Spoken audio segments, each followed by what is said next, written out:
Derek, here's your 632 airboat engine.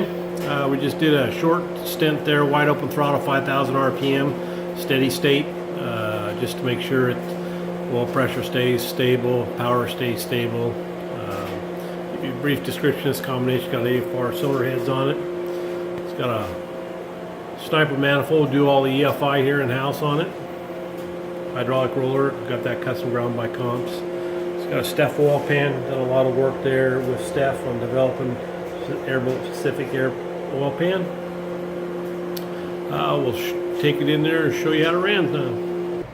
Alrighty, down at 2,500, 675 foot-pounds of torque, peaks torque 825, peaks horsepower 780. We really concentrate at that 5,000 RPM. Like to really stack that as hard as we can in there, right before it, below it, and stuff. So everything ran good. Get it off here, get in a crate, come your way. Have a great day.